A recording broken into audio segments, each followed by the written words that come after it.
Welcome back to SoFi Stadium. Rams Cowboys about to kick off. The opportunity to run out that tunnel, just looking up at SoFi Stadium, just realizing like this is what I've dreamed of. Here's the dream. Thank you. God, come on. Come on. Come on. Yeah, we gonna have a day. Yes, sir. As a little kid, this is where my vision started. Whatever rep you get is the most important rep of your life. You never know who's watching.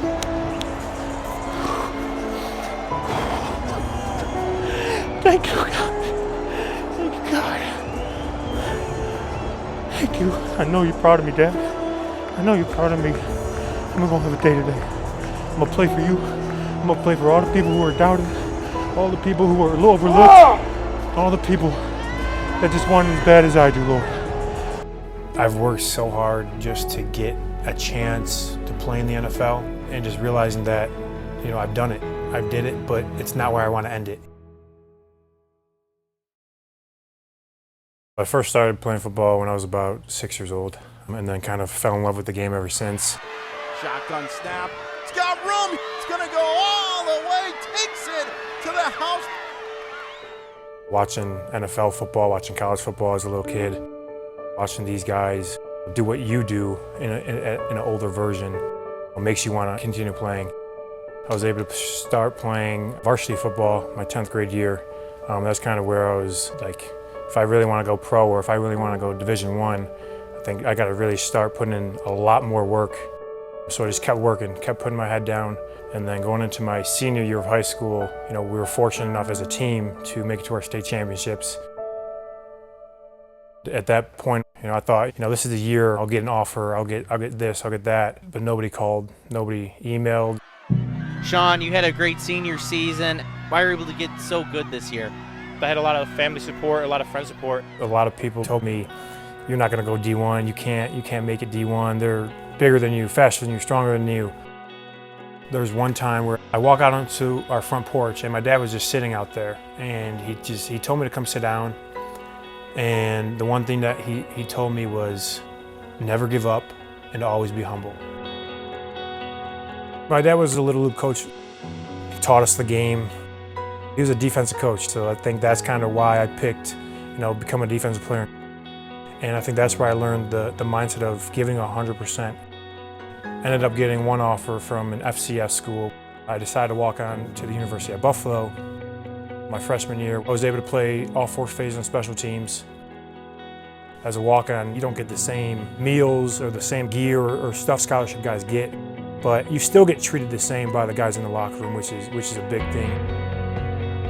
Going in my second year, 4 days into our fall camp, I earned a scholarship. At the end of the day, you gotta look yourself in the mirror and each other in the eye to know you gave it your all for each other, man. The following year, I was able to lead the nation in tackles. No stepping up there because Shaun Dolac is in the area. There was no good feedback from the NFL. I didn't get any invites, any Senior Bowls. I didn't get a combine invite. You know, it's just another thing that I can add to the bucket list of adversity and obstacles that I have to overcome. In February of 2014, that's the first time my mom and all of us kind of found out that my dad was diagnosed with esophageal cancer. The doctor said it wasn't too bad. For that whole year, they were just getting treatment and trying to do things to make him feel better, get rid of the cancer.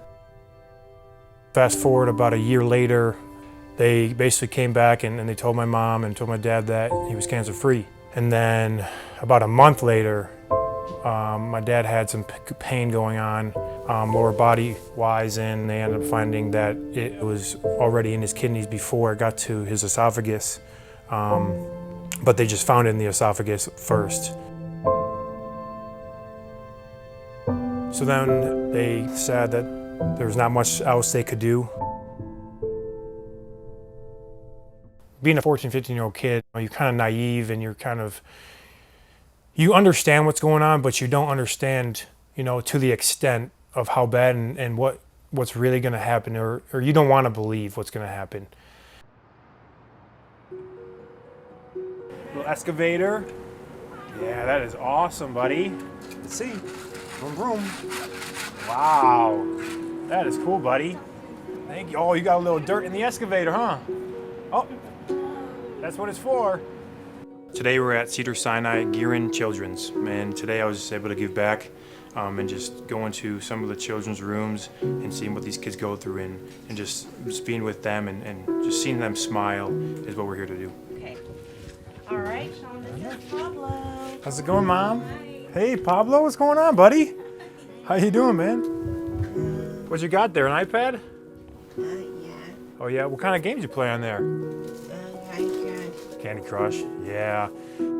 That is so cool, man. It's really helpful for players like Shaun to come and talk with our families. Some of the kids here are here for weeks, sometimes even months at a time, and have somebody from the outside, especially a kind of a high profile, and someone they know that's playing like just down the street on a Sunday, to come and see them in their hospital bed. It makes them think about things outside of the hospital, brightens their day. That's pretty cool though, huh? Hey buddy, you got a lot of courage, man, and as a football player, we go through a lot of hard stuff, but you're a fighter, you know that? And I'm proud of you, man. Of course. It's truly hard to be in a setting in the hospital as a kid and being able to experience it firsthand myself, knowing that it's not easy. You know, me going over there and just giving a little bit of hope to them and trying to just get them to smile and forget about where they are for at least 5 minutes. You know, that's a win. Do you like football, sports? I played football for a little bit, but What position? Is it receiver? Receiver? Yeah. Okay, so you like the offensive side of the ball. Yeah. Like scoring touchdowns? Yeah. See, I'm the guy that... I just run fast. I'm fast, but you know, receivers, you guys are a different type of fast. Our community at Cedars-Sinai obviously has a large population of cancer patients, and a lot of patients come from far away to come here to seek treatment, not just in pediatrics, but adults as well. Our child life department supports children and their families that are either undergoing hospitalization, whether that's chronic or short-term, so they do a great job of preparing patients for procedures or medical treatment they're going to have. They really help with coping skills, especially for our patients that are here for a long time too, or have a new diagnosis that might be a bit life-changing for them, especially for things like cancer. 3, 2, 1. Awesome. Thank you. Thank you. It's good meeting you, man. Yeah. I'll see you later, all right? Thanks, man. The Crucial Catch program and partnering with the NFL and people like Rams is really great for, I think, just to bring awareness to not only pediatric patients with cancer, but patients of all ages with cancer. It affects more families than probably most people even realize. We're gonna give him another high five. Another high five. Okay. Thank you. A low five. That was a good one. Being there at the hospital, it allowed me to really look to my past and just realize that I can't take anything for granted.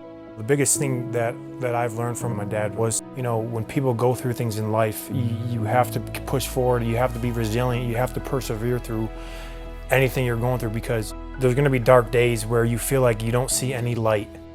But if you just continue to step forward, one step in front of the other, you know, things are gonna work out in the end. NFL teams announced their final 53-man rosters today. That is the mandatory maximum that squads can carry into the regular season. It's ironic that on draft day I was hoping for a call, and then on cut day I wasn't. A lot of appreciation for a lot of guys that were here. Not easy decisions, but you do feel really good about the 53, and I feel good about, you know, be able to handle, you know, the adversity when it does come our way, because it is going to come our way, and how we handle that will be a separator if we can do it the right way. I found out, and it's been crazy, and it's been a dream come true. You know, I think there's a lot of guys that you could talk about, but I think, you know, Shaun Dolac's a guy that personifies really, hey, you know, we're going to evaluate who we think is the best players. Doesn't matter whether you were drafted, what your salary is. I think it's a good representation of everything is going to be earned, and he was a guy that earned a spot. I think all the work that I've put in, all the time, all the sweat, all the tears, the sacrifices that not just myself have made, but my family.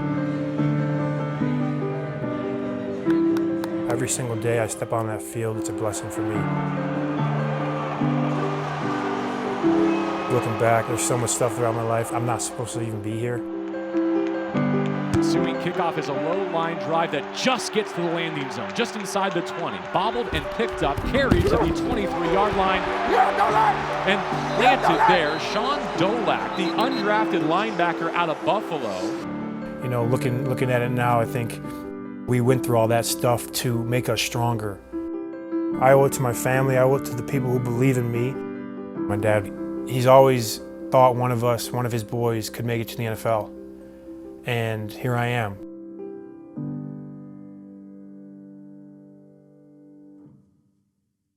Thanks for watching. Make sure to like and subscribe so you don't miss out on our videos.